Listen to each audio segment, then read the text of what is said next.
Mr. Kerr, do you oppose February 27th? Do I oppose that date? No, I'm free on that date as well.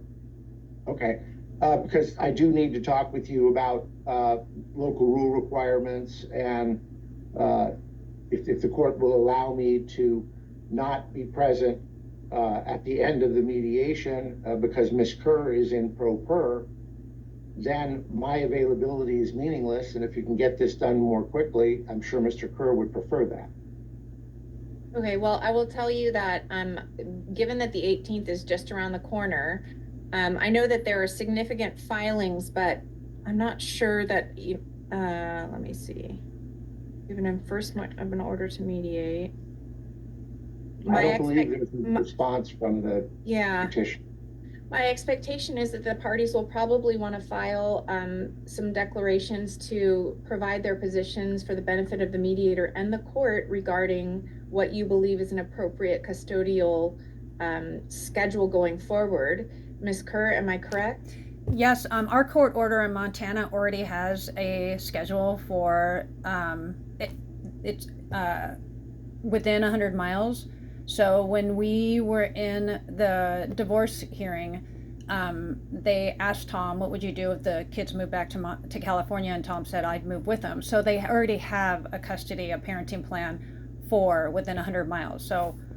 Oh, that's right. You know what? I read it. You have one that's within 100 miles or more than 200 miles. Right. So I was wondering, well, what if they move 150 miles apart? But anyway, but I saw that that was in the judgment.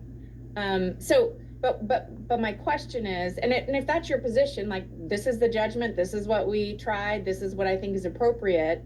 I want to give you both the opportunity to provide a declaration as to what you think the appropriate schedule is. Ms. Kerr, if your position is, I think it should be what's in the judgment, that's okay, but I think that'd be helpful for the mediator and certainly the court to know, as well as any other updates you have that are relevant to the best interest of the children. You have one of whom is almost 18. Yes, and the other two are 16, and I believe what Mr. Bennett turned in, it said they were 15, but they're both 16.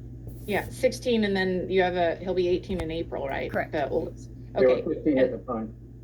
Okay, so Mr. Bennett, I expect your client will want to file some sort of supplemental update. Agreed. Okay. So February 27th is the date then. Okay, so let's do that, and then I'm going to say,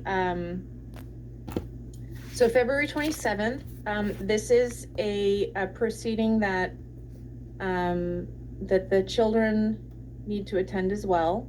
It's going to be 8:15 on the morning of the 27th. The court is dark that day, so I'm going to have you all come back on the 28th for hearing to follow mediation. Kids are coming to both? The kids only need to attend mediation. Okay. And, Your Honor, I will be in your courtroom that day, so that kind of works out. Well, terrific. That's convenient then for everyone, though I do try to schedule things on the same date. I just won't be here. So as far as supplemental declarations, I'm going to say 9 court days in advance of the mediation. File a supplemental declaration that sets forth your position with respect to what you think custody and visitation should be, together with any concerns that you think are important for the mediator and court to know. Please note that the mediator will not consider any untimely filed documents. I may, if I have time, but as you may figure, this is not my only case. So oftentimes if things are late filed, I simply just don't have the bandwidth to be able to consider late filed documents. And so we will continue the other matters that were filed, and to make sure that we're on the same page with respect to what those are, we have Mr. Bennett, your RFO for enforcement of order to mediate that was filed September 26th, correct? That's correct.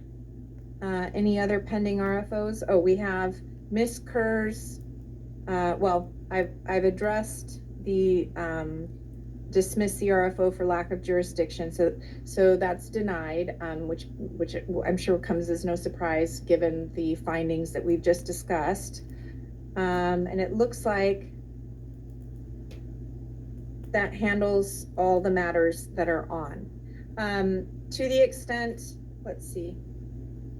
So Ms. Kerr, to the extent you'll need to file a responsive declaration to the RFO in addition to the supplemental declaration updating the mediator in the court about custody and visitation. Does that make sense? May I ask a quick clarification on the mediation? I believe Mr. Bennett addressed this, but does this mediation only cover custody issues, or does it also cover financial issues that may come up? Only custody and visitation. Okay, that's what I thought. Thanks. Okay. Anything further? Any other concerns? Anything else that you think I need to address, Mr. Bennett? Thank you, Your Honor. The responsive declaration would be due 9 court days prior to the hearing, and then No, I've modified that 9 court days in advance of the mediation, so 1 day earlier. What about reply?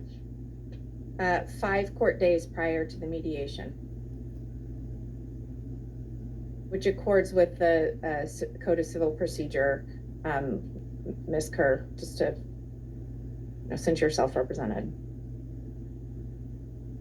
Anything else? That was the clarity that I needed. Thank you, Your Honor. Okay, Ms. Kerr, are there any questions, any additional information you want to provide the court at this juncture? I guess, I mean, I'm not an attorney, so I don't know what is appropriate, but I'm just more concerned about, this ongoing litigation that's already been talked about in court in Montana, that this is just going to be a new platform for Mr. Kerr to start this all over again.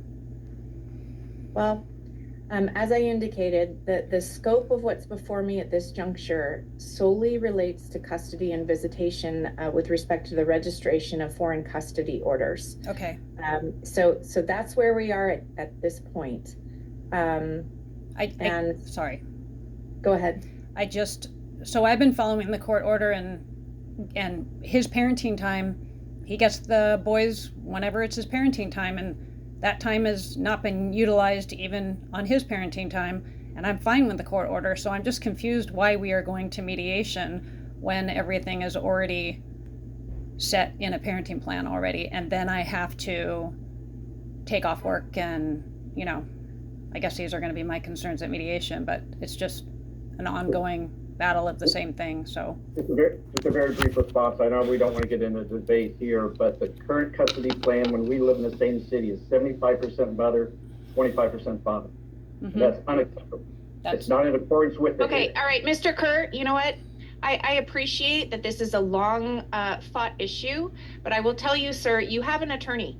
And so I'll listen to Mr. Bennett, but to the extent that you start arguing and talking about substance, that's going to be reserved for another day, and if we have an evidentiary hearing. The reason why I'm hearing from Ms. Kerr is because she's self-represented at this point. So I will address some of the things Mr. Kerr is concerned about, which is what I'm hearing is an attempt to go beyond the scope of what the motion was that's brought to the court. The RFO sets forth very clearly what the circumstances are, what they were, how they've changed, and what the proposed new schedule would be and why. So if Ms. Kerr is simply standing on the proposition that there should be no change from the the Montana order, then okay, we're ready to go. That's why we're here. Let me, so Mr. Bennett, so your client's position is that there's been a material change in circumstance since the issuance of the judgment, correct? Correct. Ms. Kerr, is your position that there has not been a material change in circumstance since the issuance? Yeah, there hasn't been a change, and if the boys want to spend more time with their father, they are welcome to do so. They're fine with how it is now. There's a parenting plan in place that is there for a reason, and I've been following it. I just don't see a reason for change, and also because the boys are 16 and almost 18 and will be driving soon, and then it would be under their discretion. Mr. Bennett, as I mentioned, and it's been some time since this was on calendar a while ago, that I reviewed the judgment and noted the planning for the eventuality that the parents would live within 100 miles of one another, which is transpired. So why is there a change of circumstance from your client's perspective? First of all, it's a two-step issue here. Number one, is there a material change in circumstances? I will argue yes, and I'll explain in a moment. Secondly, is to tweak the schedule does not require a material change in circumstances. It requires simply a finding of what's in the best interest of the children. Thirdly, there's a mediation provision in the judgment which Ms. Kerr has ignored. That mediation provision has What's been the section? Point me to the section. in the judgment. Yes, where? It's in my RFO. Oh, okay, but Mr. Bennett, I have a huge stack here. Can you help me out and tell me where it is? Yes, I can. Just give me 1 second. I'll go to the exact provision. Great. Hold on, let me guess. I can help jump you to that if that helps, if I'm allowed to speak. I'm sorry, Mr. Kerr, I couldn't hear you. I can help jump to that section. It's the last paragraph in the official divorce decree